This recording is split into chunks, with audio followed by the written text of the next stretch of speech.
All right. Now here we're going to look at our other type of receptor, receptor tyrosine kinases. Previously we had looked at G protein coupled receptors and how they work. Now we are looking at receptor tyrosine kinases. RTKs are actually quite similar to G protein coupled receptors, so this hopefully will be a little less brain numbing. So when we look at RTKs, remember we said that they have two subunits? So they kind of look like, a lot of times they look like a pair of butterfly wings. I wasn't lying about that. And remember, we call a protein with two subunits a dimer. In the case of RTKs, they are dimers. Some are homodimers, some are heterodimers, although most are homodimers. They have two of the same subunits. And in this particular receptor right here, the cell membrane would be right there in this image. So the reason why they're called receptor tyrosine kinases is because on the inside, right here, there are lots and lots of tyrosine amino acids. Remember, we have 20 amino acids. Tyrosine is just one of those 20. Tyrosine in particular, along with another amino acid called serine, can very, very easily be phosphorylated. So serine and tyrosine very often are the amino acids that are phosphorylated by a kinase. As for why, you'll learn that if you ever get into biochemistry and organic chemistry. So inside we have lots and lots of easy to phosphorylate places.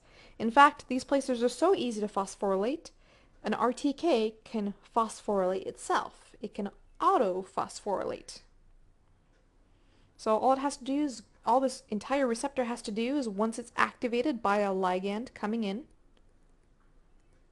and again, all these ligands are going to be polar, it has to just grab an ATP floating around the cytoplasm and strip off the phosphate group and add the phosphate group to itself. And these RTKs, they almost always help to regulate cell division and cell growth. In particular, they're really active in stem cells growing and specializing into adult cells. And this specializing is called differentiation. They also play a big role in other aspects of growth and development, because they're involved in growth, and cancer cells grow a lot. They're a major target of many anti-cancer drugs. I'll give you a couple examples of this in just a little bit. So here are some common ligands that act via RTKs. So you can just look at the names. Growth factor, right? Epidermal growth factor stimulates the cells of your epidermis to grow. So you know that your skin cells turn over about once every 6 days. So your skin cells divide. That's what I mean by turnover, once every 6 days. And it's epidermal growth factor that triggers your skin cells to divide through these RTKs. That's the cell response. Another one that you may be familiar with is vascular endothelial growth factor. Vascular refers to blood vessels. Endothelial is the lining inside blood vessels. Blood vessels have lots of layers. So endothelial is the lining inside blood vessels. Growth factor triggers the lining of these blood vessels to grow, those cells that line the blood vessels to grow, and it stimulates the growth of new blood vessels. The growth of new blood vessels is called angiogenesis. Actually, it's right there. I'm not going to write it out. It's called angiogenesis. Angio, again, blood vessel. Genesis means creation.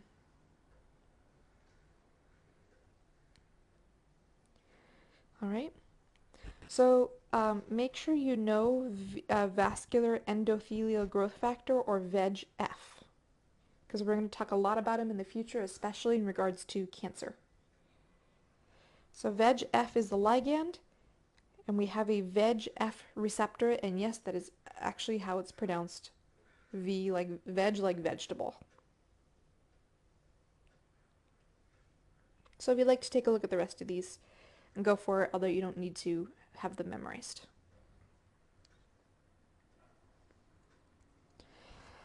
Alright, so just like before, I'm going to go to the image first, and we'll come back and we'll highlight and underline the stuff here. Come on, image load. There we go. Oop, too far. There we go. Okay. So here's our two subunits. Here's subunit 1, here's subunit 2. When they are inactive, they are apart, so they don't exist as a dimer. It's only when a ligand binds to the outside of them, right here, the extracellular side, it's the outside, that then they come together, they do what's called dimerization. Notice, by the way, all of our tyrosine amino acids right here. One thing to note here, very often we will use another word for amino acids. We'll call them residues. I don't know why we call them residues. Very often we call them residues only when they are part of a bigger protein. So when tyrosine is by itself, just floating in space, we call it an amino acid. When tyrosine is part of a bigger protein, sometimes we also call it a residue. So you'll see references to tyrosine residues, serine residues, threonine residues. It's just pointing out a particular amino acid in this protein. All right, so after you've dimerized, your tyrosine residues will autophosphorylate themselves. They'll take 6 ATPs. We've got 3 tyrosine residues per subunit, so 6 total ATPs. Strip away the phosphate groups, make them into ADP, and the tyrosine will add the phosphate group to themselves. And then we will activate a series of relay proteins, and this is where it's going to drive you a little nuts. These relay proteins, please don't kill me, can actually be G proteins. Sometimes. Sometimes these relay proteins can be adenylate cyclase. Ooh, running out of room there. Dang it.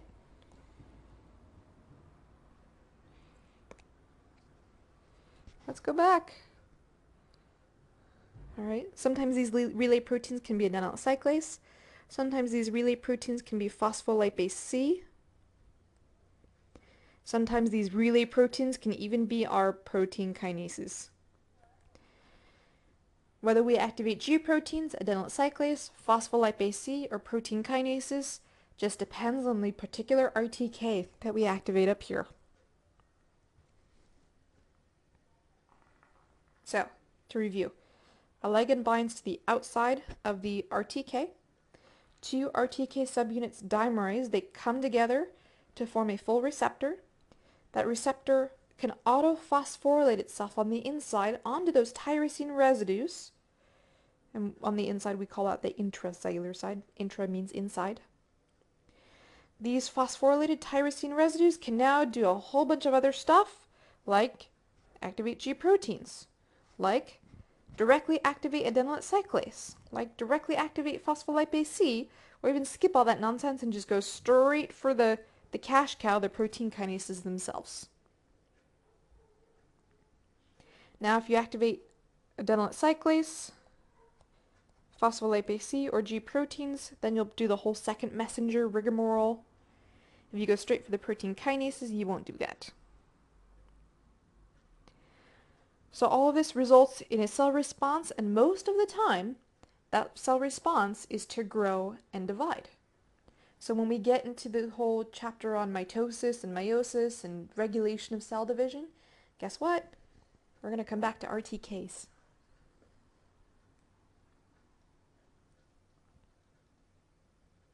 All right. So how do we deactivate RTKs? It is actually the exact same way that we deactivate G protein coupled receptors. Thank goodness for that. Our ligand will spontaneously detach. We break down any second messengers if we've produced them. Phosphodiesterase is, again, the enzyme that breaks down the second messenger, cyclic AMP. We break down any other second messengers that we may have produced, and we inactivate our protein kinases using phosphatases. Nothing new here.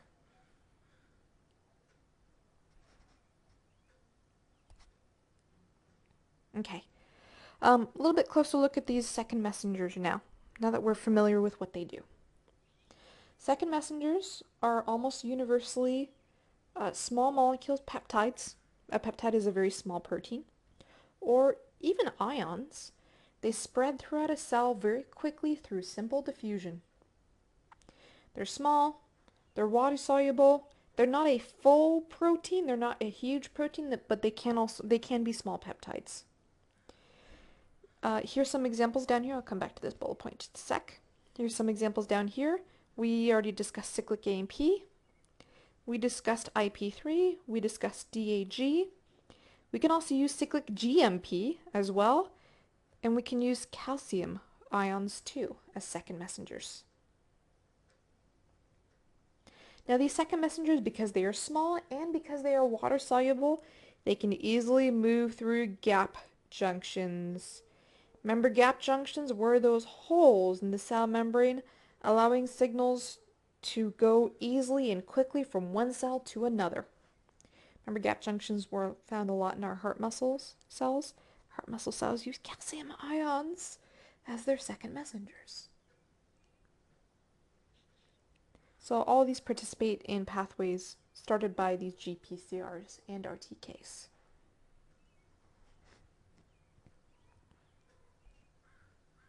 Here's what the second messengers look like. So here's cyclic AMP right here. And remember, cyclic AMP is a nucleotide, and nucleotides have three components: the phosphate group, here's our phosphate group, the 5-carbon sugar, and the nitrogenous base. In this case, it's the nitrogenous base A. This is ribose right here. Here's our phosphate group, and the reason why this is called cyclic is notice that our phosphate group is attached at 2 points, right there and right there. Now normal nucleotides, it's just attached up here. So adenylate cyclase is what creates this bond down here. Here's diacylglycerol, also known as DAG, DAGio, right? And I think I stated this incorrectly previously. I had said diacylglycerol was from the head of a phospholipid, whereas inositol triphosphate, IP3, was from the tails. I think I had that flipped. DAG is actually from the tails, IP3 is from the head. When you look at DAG, you can really see the remnants of those fatty acid tails on the phospholipids. There's one fatty acid tail, there's another. All phospholipids have 2 fatty acid tails, and there they are. The inositol triphosphate head is a little bit more complicated to see, but I promise you it does come from a phospholipid. So again, these are small, these are water soluble. And your PLC and your adenylate cyclase can pump these out like nobody's business.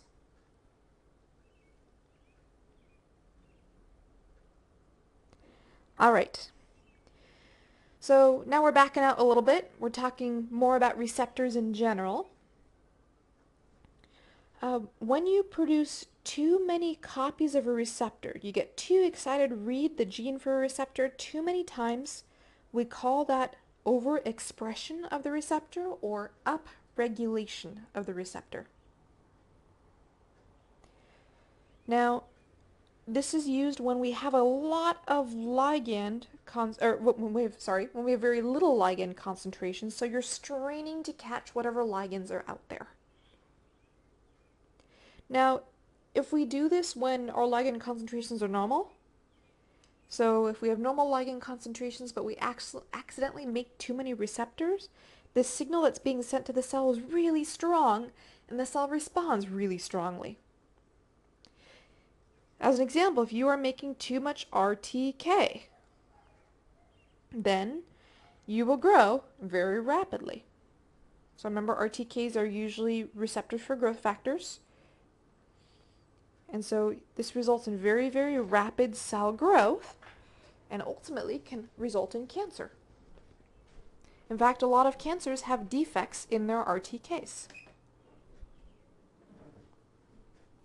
Now, the production of too few copies of a receptor is called underexpression, or also known as downregulation. This is when we have too much of a ligand present, and if we're accidentally doing it, for whatever reason, This can lead to the signal the receptor sends being too weak to the cell. This is actually what happens in chemical dependence. So if a neurotransmitter is a ligand, and we're flooding a neuron with that neurotransmitter, the neuron will actually pull in some of its receptors and destroy some of the receptors so it's not receiving such a strong signal. So an example of where this happens is actually with dopamine and cocaine. So dopamine is a neurotransmitter, it's a ligand, and dopamine actually binds to G protein coupled receptors. And if you flood your cells with cocaine, cocaine acts like dopamine to cells. So it looks like dopamine, smells like dopamine, feels like dopamine. You're getting a huge flood of dopamine to those cells. And if you keep doing it repeatedly over and over, you keep taking cocaine over and over and over again, that means that your neurons that have these dopamine receptors, these G protein coupled receptors, will start destroying their dopamine receptors because they're getting a little overwhelmed. And so what happens is, as you come off that cocaine high, you have too few dopamine receptors now. Your cells are sending a very, very weak signal now. And so you get the lows of cocaine abuse. And this leads to chemical dependence on cocaine. This happens with a lot of neurotransmitter mimicking drugs. Cocaine is just one of them. Methamphetamine is another one. THC, we don't really know exactly how THC works. We know that it binds to cannabinoid receptors. Those are actually G protein coupled receptors. But beyond that, we don't know if it triggers the same downregulation as, say, cocaine. It's been really hard to study THC. Okay, and I know some of you guys are going to ask, why has it been so hard to study THC? Mostly due to lack of funding. So there's not a whole lot of money out there to study the effects of marijuana, at least not yet. All right, so going back, let me remind you of phosphodiesterase really quick. PDE, also known as phosphodiesterase, breaks down cyclic AMP, and it's part of deactivating these pathways. So phosphodiesterase, as we just said, can often be shortened to PDE. And there's lots of different phosphodiesterases. They each break down their own specific types of cyclic AMPs. All right. Now, PDE, phosphodiesterase inhibiting drugs are so common, they actually have their whole entire class to themselves. So if you guys ever go into pharmacy or if you ever go into medicine, you will talk a lot about PDE inhibitors. So let me give you an example. In smooth muscle, cyclic AMP triggers a cell response that causes arteries to relax, and when they relax, they dilate. Remember, cyclic AMP will have different effects in different tissues. I'm just giving you the example for smooth muscle here. So if you have a whole lot of cyclic AMP hanging around, your smooth muscle is going to relax, your arteries dilate, blood flows in. So a compound, a molecule that inhibits PDE, makes cyclic AMP hang around longer. PDE breaks down cyclic AMP. So PDE hangs on longer. It causes that artery relaxation signal to keep being sent, and our arteries stay nice and enlarged. Originally, this is used to decrease blood pressure. When you dilate your arteries, you open up your arteries, you decrease your blood pressure. So it was originally used as a heart medication. And then someone who was running the clinical trials testing out this new heart medication noticed a very interesting side effect. They noticed that it not only kept arteries dilated surrounding the heart, it also kept certain other arteries dilated in the penis. So that drug became modern Viagra, and Viagra is now used to treat erectile dysfunction. It keeps arteries open.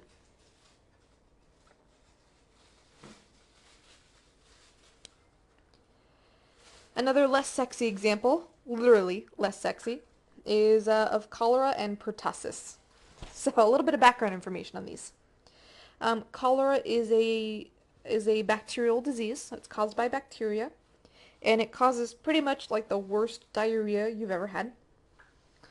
What causes it is the release of a toxin by this bacteria, and this toxin is taken up by intestinal cells that are nearby. Now, these intestinal cells are the ones that really take up the cholera toxin, because cholera, when it infects you, it'll really inhabit your digestive tract. It won't really affect your respiratory tract so much. On the other hand, pertussis is whooping cough. It's also caused by a bacteria, and that bacteria gets into your lungs. It also secretes a toxin, but into nearby respiratory tract cells. Now, what both cholera and the pertussis toxin do is they modify the G protein of a G protein coupled receptor, or an RTK also. So it can't hydrolyze GTP to GDP. GTP to GTP. That G protein therefore constantly remains active. It's constantly active.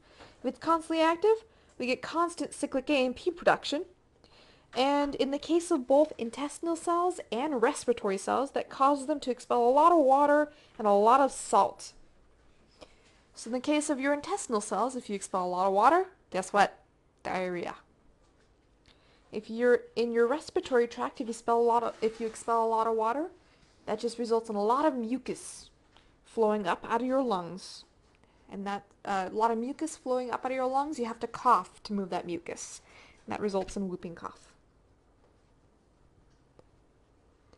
So here's where cholera and pertussis work. They work on the G protein, and they prevent the GDP from returning to GDP. We call that hydrolysis, where we're removing that phosphate group.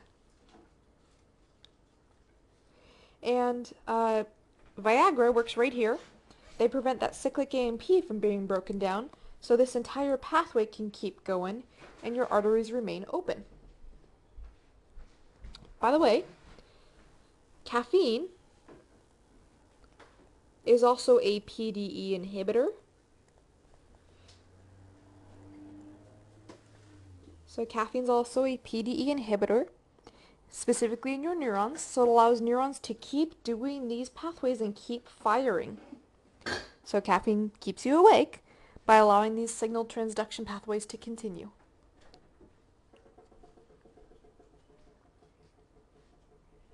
Okay. So, let's get G proteins in cancer. RAS is one of our many, many types of G proteins, and it is a major culprit in cancer. In fact, a malfunctioning version of the G protein RAS is present in 25% of all tumors, benign and malignant, and 90% of all malignant tumors. Normally what RAS does when it works properly is it controls cell growth, it controls cell specialization and cell survival, and like all G proteins, RAS is switched on when it's bound to GTP. But if you change a single nucleotide in the gene for RAS, it causes the G protein that arises from that gene to be slightly different in shape. And because it has a different shape, it'll work differently, and the way it happens to work differently is it holds on to its GTP instead of spontaneously hydrolyzing back to GDP. So this mutant RAS continually sends a signal, and the signal that RAS sends is, well, grow and divide. And that results in cancer. We're going to come back and we're going to talk about RAS, because we have a whole entire section on cancer later on in the quarter. Now, RTKs as a whole can also play a major role in cancer. We talked about this guy, VEGF, stands for vascular endothelial growth factor. And I should say VEGF, the VEGF receptor here. The VEGF receptor is an RTK that stimulates angiogenesis. Remember, angiogenesis is the growth of blood vessels.